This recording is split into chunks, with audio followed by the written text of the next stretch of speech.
గురుగారు, ఆత్మదర్శనం అంటే ఏమిటి? అది ఎప్పుడు కలుగుతుంది? ఆత్మదర్శనం అయితే దానిని ఎలా తెలుసుకోవచ్చు? పొయ్యి అగ్నిలో పడితే దర్శనం అవుతుంది. నువ్వు చెప్పమన్న టగ్ లైఫ్ ఇదే చూడు. ఆత్మదర్శనం చితిమీన పడితే తెలుస్తుంది.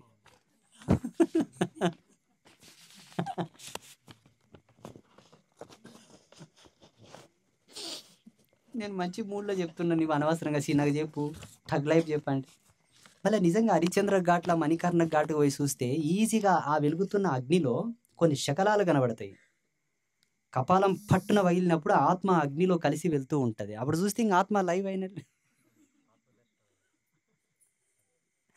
అది సమాధానం కాదు, అది పిచ్చి.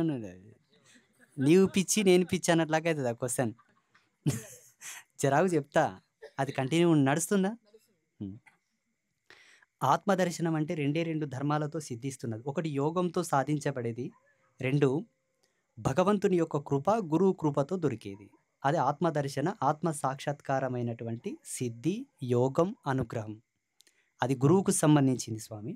గురువు తన శక్తిపాతం చేత శిష్యుడికి ఆత్మదర్శనాన్ని చూపిస్తాడు. ఆత్మ ఏ విధంగా కనబడుతుంది? సినిమాలో చూపించినట్లు ఆత్మ కనబడదు.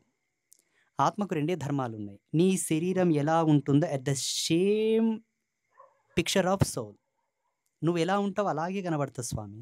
సేమ్, టోటల్ సేమ్, ఎక్కడ కూడా అసలు వెంట్రుకంతా కూడా వేరుండదు. అదే ఆత్మదర్శనం. నీలో నిన్ను చూసుకోవాలి స్వామి. అద్దంలో ముఖం చూసుకున్నట్ల కళ్ళు మూసుకుంటే నీ టోటల్ నువ్వు అన్నది ఏందన్నది నీకు అక్కడ కనబడాలి. ఇక్కడ అది ఆత్మదర్శనం.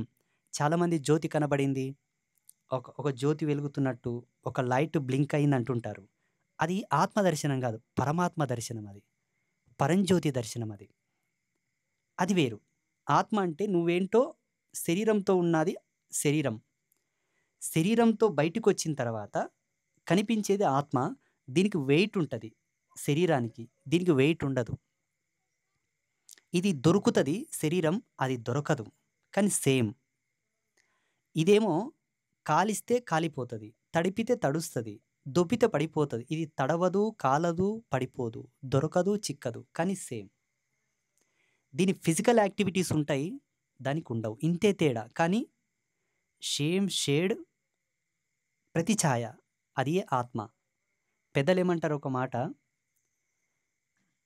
తండ్రిగా ఉంటాడు, భార్యకు భర్త అవుతాడు, కడుపులో పోయి కొడుకుగా బయటకు వస్తాడు. కానీ తండ్రే భార్య కడుపులో కోతాడు, 9 నెలల తర్వాత బయటకు వస్తాడు. అంటే ఇప్పుడు ఈమెకి ఈయన కొడుకా మొగుడా? నేనున్నాను, మా తండ్రి శరీరం నుంచి మా తల్లి కడుపులో పోయి 9 రోజుల నుండి బయటకు వచ్చాను. పరాశ్రీ స్వామి నేనే. మా తండ్రి గర్భం నుంచి తల్లి గర్భంలో పోయి బయటకు వచ్చాను. అప్పుడు మా తండ్రి నన్ను కొడుకు అంటున్నాడు. మా తండ్రి నన్ను కొడుకు అన్నప్పుడు మా అమ్మకు నేనేమైతా, కొడుకునైతా. అప్పుడు మా తండ్రిని మా అమ్మేమని భర్త అని పిలవాలనా? నేనే కదా కడుపులోకి పోయి బయటకు వచ్చింది. అప్పుడు నన్నేం పిలవాలి, అతన్నేం పిలవాలి? పిలుస్తున్నాము, అట్లే పిలుస్తున్నాము. ఒకసారి రూఢిగా ఆలోచన చేయండి. ఇది ఆత్మచింతన యోగం అంటారు దీన్ని.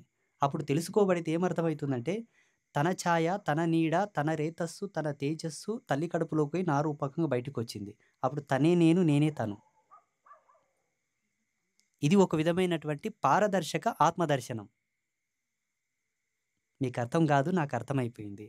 ఆత్మని తెలుసుకోవడం ఎలా అంటే యోగంతో తెలుసుకోవచ్చు, రెండవది గురు కృపా కటాక్షంతో తెలుసుకోవచ్చు, మూడవది భగవంతుడు అనుగ్రహిస్తే తెలుసుకోవచ్చు. ఒకవేళ గురువు అనుగ్రహించకపాయే, దేవుడు అనుగ్రహించకపాయే, తాను ధ్యానం చేసి యోగంలో చూడపాయే, ఎలా ఆత్మను తెలుసుకోవడం అనుకుంటే, బ్రతికినన్నాళ్ళు సదాచారంతో బ్రతుకు, చిట్ట చివరి దశకంలో ఆత్మ బయటికి వచ్చి నిన్ను నీలాగనే డబుల్ రోల్ లాకొచ్చి నీతో మాట్లాడి మళ్ళీ నీలో జొర్రి అంతర్ధానం అయిపోతుంది. ఇలా చాలామంది ఫేస్ చేశారు. సదాచారం అంటే ఎప్పటికీ ఆచరించున్నది, ఆచరించుటకు యోగ్యమైనది, ఆచరిస్తూ లోక కళ్యాణదాయకానికి పాటుపడేదే సదాచారం. ఎల్లప్పుడూ ఆచరించడానికి యోగ్యమైనది, దానివల్ల ఏ ఇతర సమస్యలు రాకుండా అందరినీ సద్గతి వైపు నడిపించడానికి పాటించేటటువంటి నియమమే సదాచారం.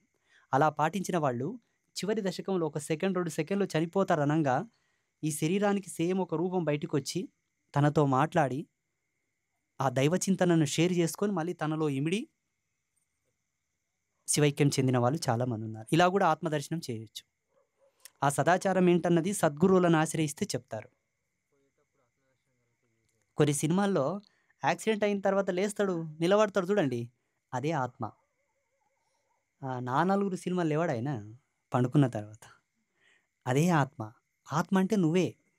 నీ కణ కణము, నీ శరీరం అన్నీ ఈ డ్రెస్‌తో ఉన్నావంటే ఇలాగే ఆత్మ బయటకొస్తది. కొన్ని దాని మధ్యలో వ్యత్యాసములుంటాయి ఇంతకుముందు నేను చెప్పినట్లు. అంతే. అదే అర్థం, పరమార్థం. శుభం.